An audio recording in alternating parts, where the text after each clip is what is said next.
Sebelum kita membaca dan merenungkan kebenaran firman Tuhan, mari kita berdoa. Bapa kami di surga, dikuduskanlah nama-Mu, sucikan hati dan pikiran kami. Berkati kebenaran firman Tuhan dari Mazmur 53, urapi kami semua dengan kuasa Roh Kudus, sehingga kami membaca, merenungkan dan firman ini kami praktekkan dalam hidup tiap-tiap hari. Berfirmanlah kepada kami sekalian, kami telah siap untuk mendengar. Dalam nama Tuhan Yesus firman yang hidup kami berdoa. Amin. Bacaan firman Tuhan dari Mazmur 53 1 sampai dengan ayatnya yang ke-7, yang menjadi nas renungan di ayatnya yang ke-7. Ya, datanglah kiranya dari Sion keselamatan bagi Israel.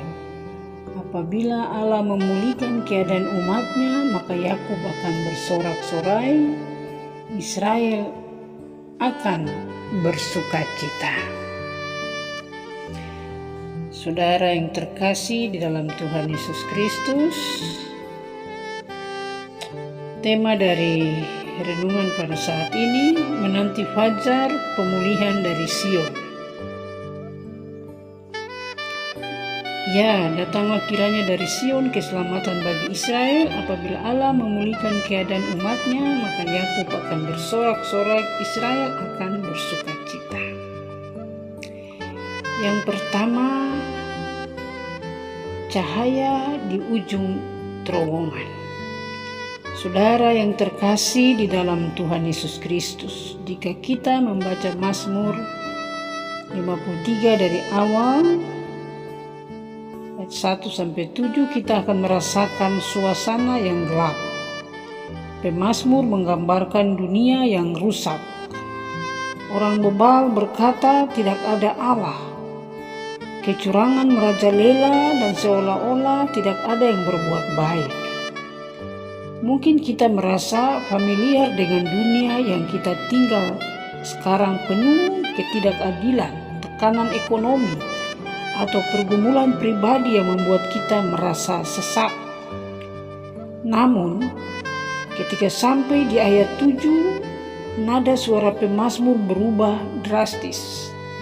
Dari keluhan tentang kerusakan manusia, ia beralih menjadi seruan doa yang penuh pengharapan. Ayat 7 ini adalah jendela yang dibuka Daud untuk membiarkan cahaya masuk ke dalam ruang yang gelap. Hari ini kita akan belajar 3 kebenaran penting dari satu ayat ini tentang bagaimana kita bertahan dan berharap di tengah situasi yang sulit. Yang kedua, sumber pertolongan kita jelas, datanglah dari Sion. Pemazmur tidak berkata, ya datanglah kiranya dari istana raja keselamatan, atau datanglah kiranya dari kekuatan militer keselamatan. Ia berkata dari Sion. Apa itu Sion? Dalam perjanjian lama, Sion adalah tempat kediaman Allah, simbol kehadiran Tuhan di tengah umatnya. Artinya bagi kita, ketika dunia sedang kacau, jangan mencari keselamatan dari manusia atau dari harta. Pertolongan sejati hanya datang dari hadirat Tuhan. Seringkali saat masalah datang, tangan kita sibuk menelpon teman, sibuk mencari pinjaman, dan sibuk mengandalkan koneksi. Tetapi lupa melipat tangan untuk mencari wajah Tuhan. Pemazmur mengingatkan, alamat pertolongan kita adalah surga, yaitu Sion, bukan dunia. Yang kedua, Allah adalah pemulihan. Allah adalah pemulih keadaan. Apabila Allah memulihkan keadaan umatnya, kata memulihkan keadaan dalam bahasa aslinya memiliki makna yang dalam. Sering diterjemahkan sebagai memulihkan dari tawanan atau mengembalikan nasib baik. Allah yang bertindak. Perhatikan kata apabila Allah ini menunjukkan inisiatif Tuhan, bukan karena kehebatan Israel, tetapi karena anugerah Allah. Kepastian pemulihan. Kalimat ini bukan kalau-kalau, melainkan sebuah kepastian waktu. Tuhan tidak membiarkan umatnya terus-menerus dalam tekanan. Ada masa di mana Dia akan mengembalikan keadaan. Dari sakit menjadi sembuh, dari bangkrut menjadi diberkati, dari duka cita menjadi sukacita, dan yang terbesar dari hamba dosa menjadi anak Allah melalui Yesus Kristus. Yang ketiga, tujuan akhir adalah sukacita. Yakub akan bersorak-sorak, Israel akan bersukacita. Mengapa Tuhan menyelamatkan kita? Bukan hanya supaya kita lega atau bebas masalah, tetapi supaya kita bersorak-sorak bagi Dia. Pemulihan Tuhan selalu berujung pada penyembahan. Nama Yakub dan Israel disebut bersamaan. Yakub mengingatkan pada masa lalu yang penuh penipu dan gumul.